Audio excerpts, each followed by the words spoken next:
은혜 가운데 거합시다.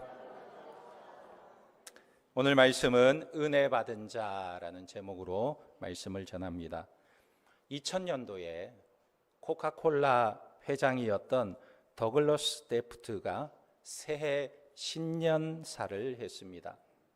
그런데 그 신년사가 전 세계를 강타해서 수많은 사람에게 감동을 주게 되었습니다. 그 내용이 이렇습니다. 인생이란 공중에서 5개의 공을 돌리는 저글링 게임입니다. 각각의 공에 일, 가족, 건강, 친구, 나의 영혼이라고 붙여봅시다.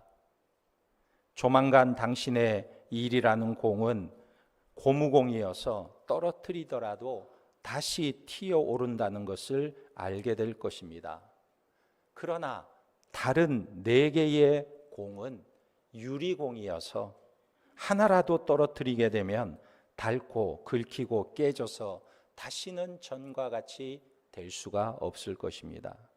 중요한 것은 어떻게 하면 5개의 공이 균형을 유지하느냐는 것입니다. 이것이 바로 세계적인 회사의 회장의 신년사였습니다. 무엇이 놀라운 것일까요? 그 신년사의 내용이 무엇이 놀라운 것입니까? 보통 회장은 직원들을 두고 무엇을 요구합니까? 올해의 어려움이 많이 예상됩니다. 최선을 다해서 우리가 세운 목표를 달성합시다. 대부분 이렇게 말할 거예요. 열심히 일합시다. 목표를 성취합시다.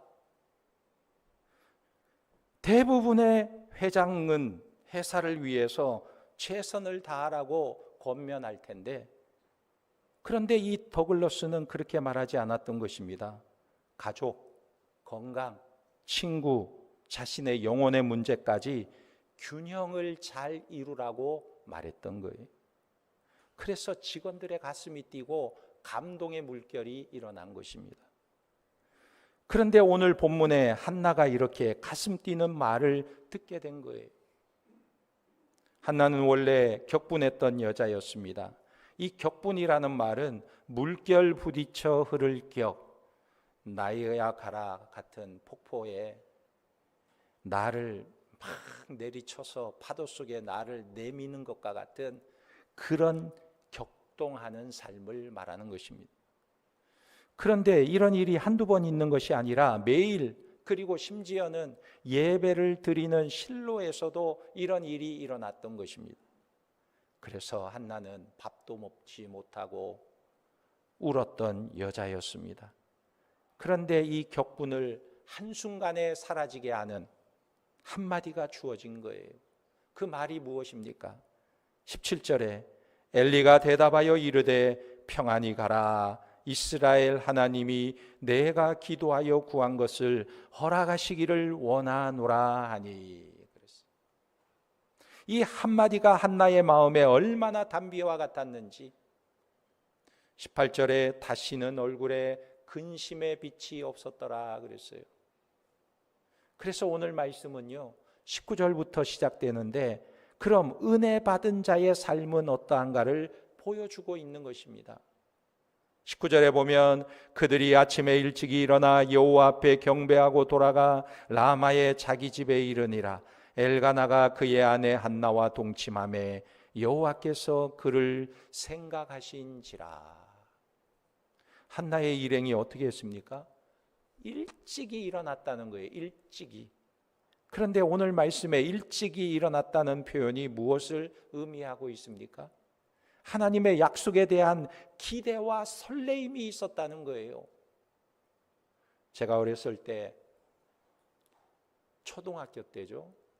옛날에는 국민학교 때 학교에서 소풍을 간다고 하면 얼마나 마음이 설레이는지 그 전날 저녁에 잠을 일찍 못 자요. 왜? 소풍 갈 가방을 싸야 되잖아요. 과자를 준비하고 뭐 여기저기 집어넣고, 어머니는 김밥 산다고 김밥 준비, 재료 준비하고 있고, 그러다 보면 늦게까지 잠을 잘 못 자요. 10시, 11시 다 돼서 잠자리에 들어갑니다. 그런데 자기 전에 꼭 해야 될 일이 있는데 창문에다가 태양을 이렇게 그려가지고 내일은 햇볕 쨍쨍 이렇게 붙여놓는 거예요. 왜? 비 오면 소풍 망치니까 내일은 해가 떴으면 좋겠다. 해 그림을 그려서 붙여놔요. 그렇게 늦게 잠이 들었는데도 다음 날이 되면 아침에 일찍 일어나는 것입니다. 6시면 눈이 떠지는 거예요. 왜 그렇습니까? 마음이 설레이기 때문에, 소풍 간다는 것에 기대가 있기 때문에 일찍 일어나게 되는 것입니다. 그래서 오늘 한나도 일찍 일어난 게 된 거예요. 왜 일찍 일어났습니까? 마음이 설레이는 것입니다. 한나가 일찍 일어나서 무엇을 했습니까? 오늘 말씀에 하나님을 경배했습니다. 그리고 정말 빨리 일어난 이유가 무엇인가요? 빨리 집에 돌아가기 위함이었습니다. 빨리 집에 가고 싶은 거예요. 그래서 경배하고 집으로 돌아가서 한나가 무엇을 했을까요? 말씀해 보니까 동침하매 그랬어요. 동침하매. 집에 오자마자 남편과 동침했다 말하고 있는 것입니다. 그러니까 아침에 일찍 일어나 예배드리고 돌아가서 동침하게 된 것입니다. 가만히 생각해 보면 뭔가 좀 불경건한 것 같아요. 아침에 일찍 일어나자마자 예배를 드리고 돌아와서 복음을 전했더라 이러면 얼마나 은혜스러웁니까? 그런데 오늘 말씀은 아침에 일찍 일어나 예배 드리고 집으로 돌아와서 동침했더라 말하고 있어요. 왜 이런 일이 일어났을까요? 남편 엘가나는 한나를 사랑하는데 한나가 실로에 와서는 밥도 먹지 않고 분나 때문에 격분해서 울고 불고 한 것입니다. 그런데 그녀가 기도하고 나간 뒤에 한참을 기도하고 왔는데 그 한나의 얼굴빛이 변한 거예요. 기쁨이 충만해서 돌아온 것입니다. 그래서 엘가나가 묻는 거예요. 아니 그렇게 울고 불고 하더니 어떻게 그 얼굴의 금침이 사라졌나요? 어떻게 근심이 사라졌어요?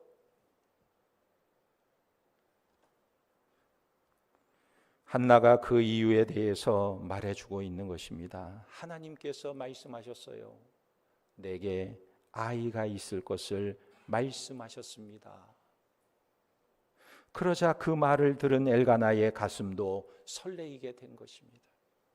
이것은 동침하기 위해서 설레임이 아니고 하나님이 이제 우리에게 아들을 주시려는구나 그 마음에 설레이게 된 것입니다.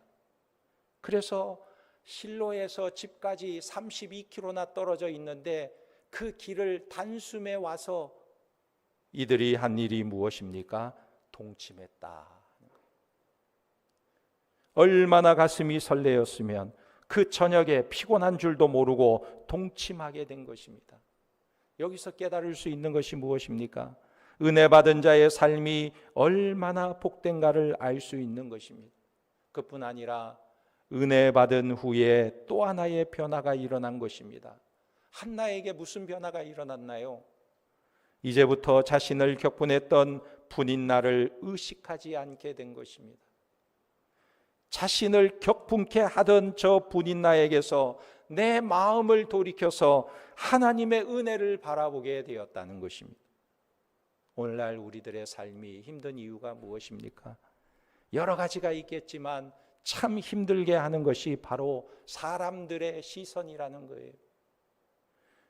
전에 일본과 한국인의 5가지 시선이라는 글을 읽어본 적이 있습니다. 그 글에 소개된 몇 가지 일본 사람의 특징이 있었는데 일본에는 세켄이라는 문화가 있다고 그래요. 세켄이라는 문화. 무엇이냐면 사람과 사람 사이의 유대관계를 말하는 것입니다. 사람과 어떻게 관계해야 하는가. 예를 들면 개업을 하거나 이사를 하게 되면 우리는 주변에 떡을 돌리게 됩니다.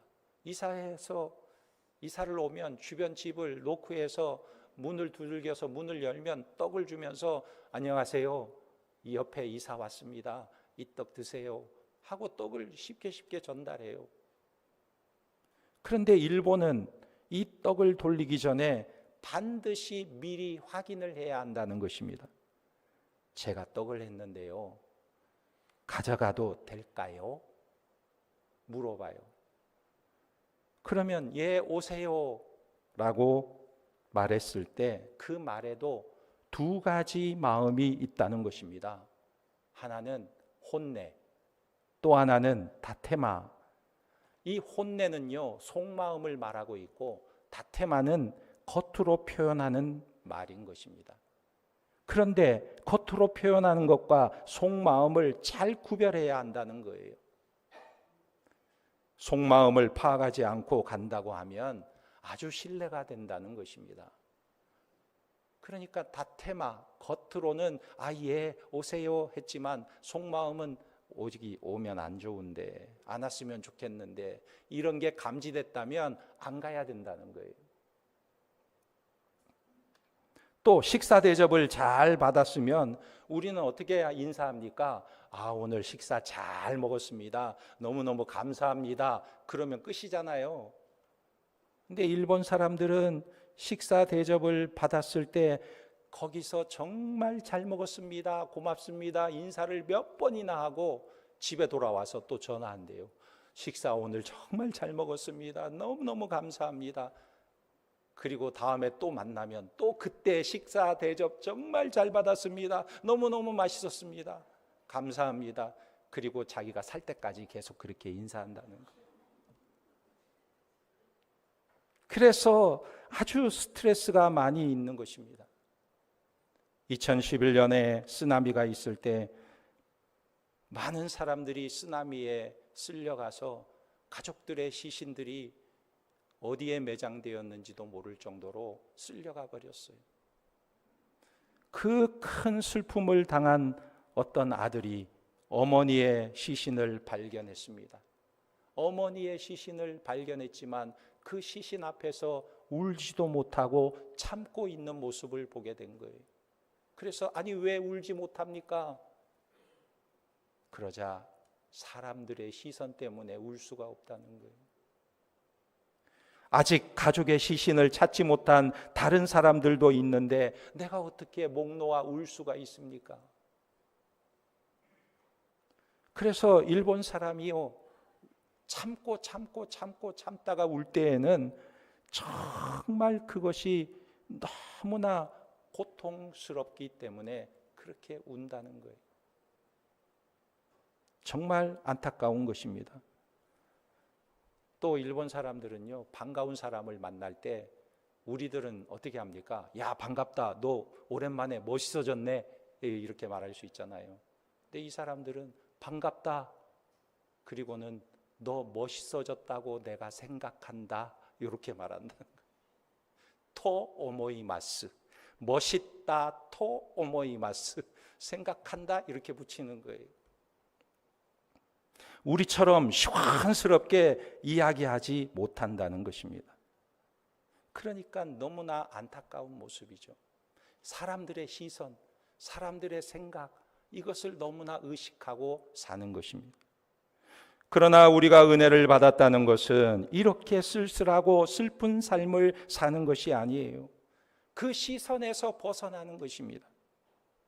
오늘 한나처럼 모든 문제를 하나님께 다 쏟아놓고 하나님의 말씀으로 얼굴의 근심이 사라지는 것입니다. 이것이 은혜 받은 자의 삶인 거예요. 뿐만 아니라 남의 말로 인해서 일어나는 격분조차도 사라지게 되는 것입니다. 왜 그렇습니까? 분인 나를 대적자로 삼지 않고 이제는 그의 삶의 방향을 하나님께 돌렸기 때문이에요. 그래서 은혜를 아는 자는 남의 시선 때문에 슬픔을 감추지도 않고 기쁨도 감추지도 않고 감사도 감추지 않는 것입니다. 하나님의 은혜로 설레임과 기쁨이 그 속에 있는 것입니다. 그런데 오늘 20절에 은혜 받은 자의 두 번째 모습을 소개하고 있어요. 은혜를 기억하는 것입니다. 두 번째 모습은 받은 은혜를 기억한다는 거예요. 20절에 보면 한나가 임신하고 때가 이름에 아들을 낳아 사무엘이라 이름하였으니 이는 내가 여호와께 그를 구하였다 함이더라. 사무엘이라는 말의 뜻은요, 셈이라는 말과 엘이라는 말이 합쳐진 단어입니다. 그래서 이름의 뜻이 뭐냐면 셈은 이름이라는 말이고 엘은 하나님이라는 말이에요. 그래서 이 이름의 뜻은 하나님의 이름, 하나님의 이름이에요. 그런데 셈이라는 말에는 또 다른 의미의 뜻이 있습니다. 샤알. 이 샤알이라는 말은 듣다라는 의미가 있는 거예요. 그래서 샤알엘 그러면 하나님께서 들으셨다, 이런 의미가 있는 것입니다.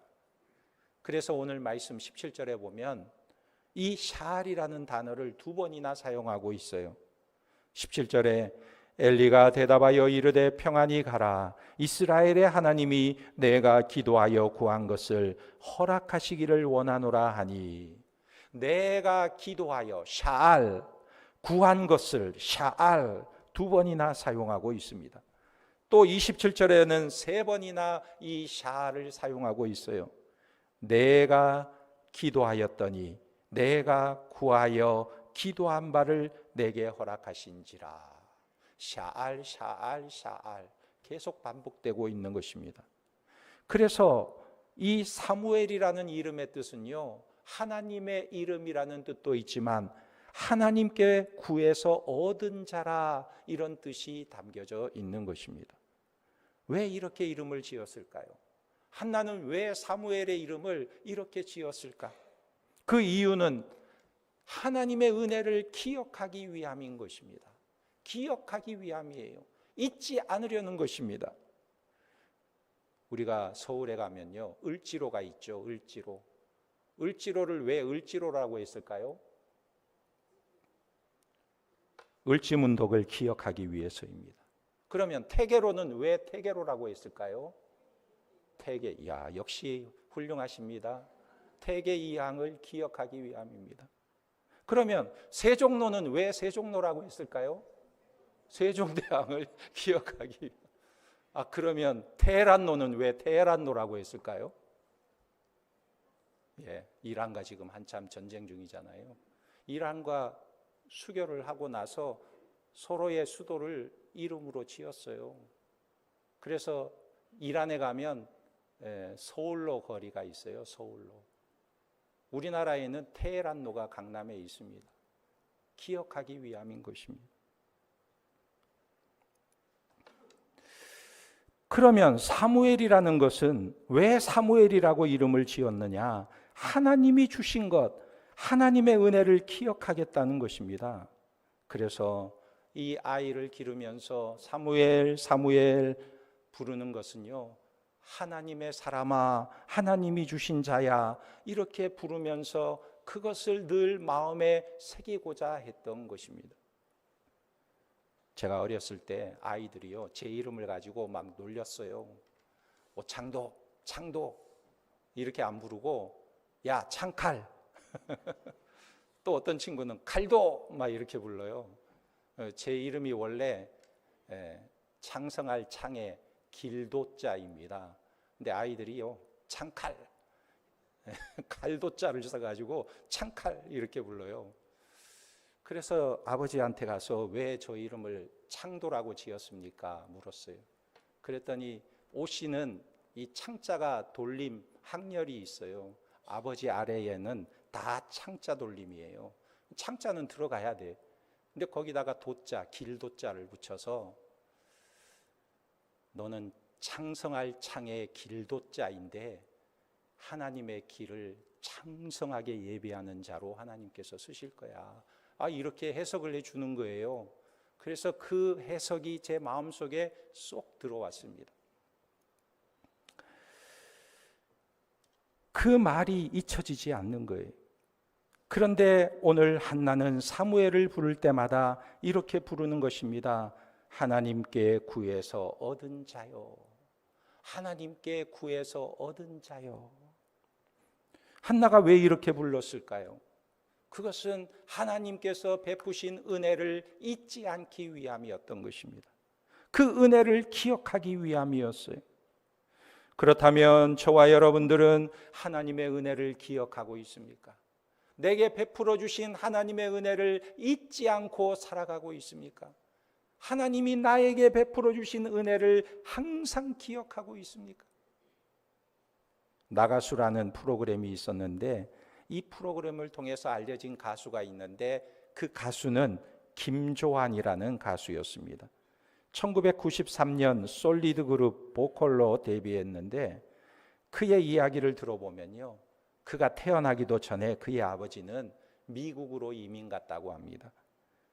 그 이유가 무엇이냐면 딸이 셋이 있었는데 자녀들을 다 음악가로, 연주자로 만들기 위해서 미국으로 이민 간 거예요.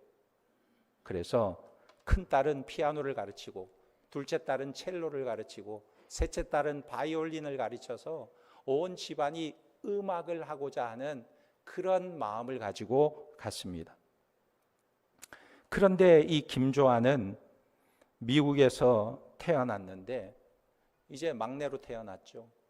그런데 어느 날 아버지가 LA에서 교통사고를 당했는데 60대 후반에 그만 치매가 와서 병원에 입원하게 되었습니다.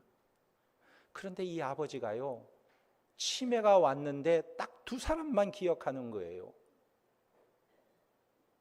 딱 두 사람만 기억하는데 누구를 기억하냐면 자기의 아내와 이 김조한이라는 아들만 기억하는 것입니다. 그래서 김조한을 어떻게 아느냐 아버지에게 물으면요, 이 아버지가 이렇게 대답한다고 그래요. 김조한은 나에게 잘해준 가수야. 나에게 잘해준 가수야. 이렇게 말한다는 것입니다. 이분이 사고가 나기 전에는 교회에서 테너를 했는데 얼마나 멋진 음성을 가졌는지 확 트인 소리의 테너를 했는데 그가 노래를 부르면 사람들이 귀가 그냥 뻥 뚫릴 정도로 그 음성이, 그 소리가 그렇게 아름답고 멋있었다는 거예요. 그래서 가끔 입원해 있으면서도 혼자 노래를 부르면요, 간호사들이 주변에 있다가 몰려와서 그의 노래를 듣는다 그래요. 한국말로 노래를 부르는데도 그 노래 음색에 감동을 받는다 그래요. 그런데 참 이상한 것은요, 사람이 치매에 걸렸어도 자기 마음 깊은 곳에 있는 것은 잘 잊어버리지 않는다는 것입니다. 내 마음속 깊은 곳에 있는 것은 잊어버리지 않는다는 거예요. 여러분, 하나님의 은혜를 어떻게 기억하고 있습니까? 한나는 하나님의 은혜를 아들의 이름 속에 두고 기억하고 있는 것입니다. 엄마가 어찌 그 아들의 이름을 잊을 수 있겠습니까? 그러나 한나는 하나님의 은혜를 잊지 않으려고 아들의 이름을 부르고 사는 거예요. 그래서 그의 인생에는 이제 분인나라는 이름은 사라져버렸어요. 오직 사무엘, 사무엘, 사무엘이 이름이 그에게 등장하고 있는 것입니다. 이제는 분인나와는 아무 상관없는 삶을 살게 된 것입니다. 오늘 우리도 하나님의 은혜를 기억하는 삶이 되시기를 주님의 이름으로 축원합니다. 그리고 은혜를 기억하는 것은 생각에만 머물지 않고 행동으로 헌신하는 모습이 나타나야 하는 것입니다. 21절에서 24절에 보면 주목할 말이 나오는데 특별히 24절에 보면 이런 말씀이 있어요. 젖을 뗀 후에 그를 데리고 올라갈새 수소 3마리와 밀가루 한 에바와 포도주 한 가죽 부대를 가지고 실로 여호와의 집에 나아갔는데 아이가 어리더라. 보통 아이들이요, 젖대는 나이가 2살에서 4살 사이에 젖을 뗍니다. 그런데 사무엘이 젖을 떼고는 그가 여호와께 경배하더라. 아니, 젖된 아이가 어떻게 경배를 할 수 있을까? 근데 당시에 이 시대에는 젖대는 나이가 지금보다는 훨씬 많았다고 그래요. 나이가 훨씬 더 많도록 젖을 물고 있었으니까 훨씬 나이가 많은 나이죠. 그런데 이 아이가 젖을 떼고 나서 여호와 앞에 가서 경배했다. 어떻게 이 어린아이가 하나님을 경배하는 일이 일어납니까? 그 이유가 뭐냐면 어머니 한나가 아이에게 집중적으로 교육을 했다는 거예요. 신앙 교육을 한 것입니다. 왜 이렇게 신앙 교육을 했습니까? 그 이유가 있어요. 26절에 한나가 이르되 내 주여 당신의 사심으로 맹세하나이다. 나는 여기서 내 주 당신 곁에 서서 여호와께 기도하던 여자라. 이 아이를 위하여 내가 기도하였더니 내게 구하여 기도한 바를 여호와께서 내게 허락하신지라.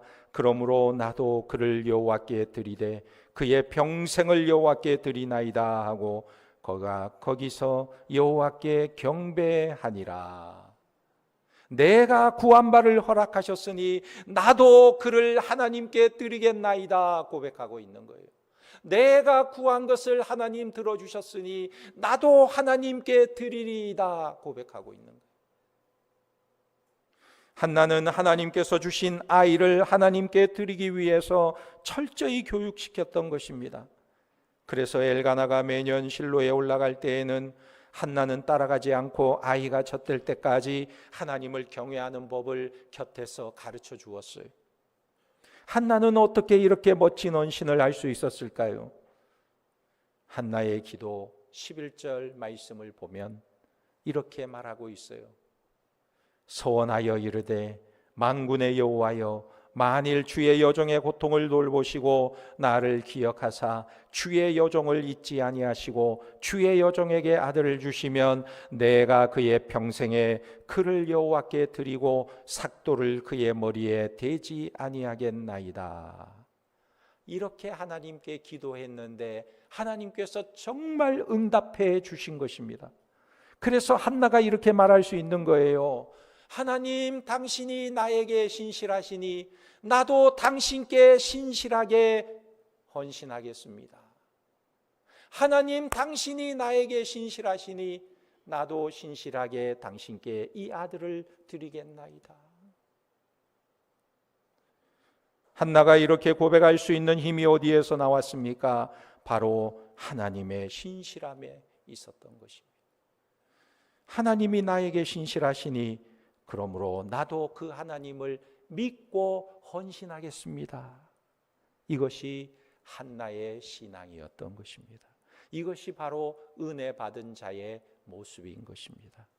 오늘 우리도 언제나 하나님의 뜻에 따라 하나님의 은혜를 구하고 그 은혜 가운데 걸어가는 복된 삶이 되시기를 예수님의 이름으로 축원합니다. 아멘. 기도하겠습니다. 하나님 아버지, 우리에게 은혜를 주시고 하나님의 사랑을 알게 하시니 감사합니다. 우리가 세상에서 격분하고 우리의 마음이 슬픔과 애통과 고통 속에 있을 때도 많지만 우리 하나님의 은혜를 경험함으로 그 고통에서 벗어나 자유함을 누리고 우리의 시선을 하나님께로 향할 수 있도록 은혜를 베풀어 주시니 감사합니다.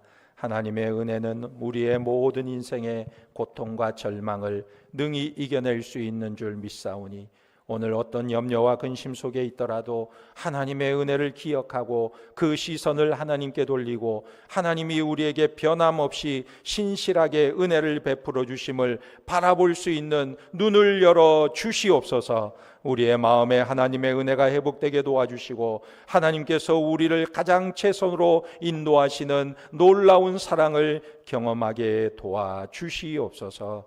예수님의 이름으로 기도하옵나이다. 아멘.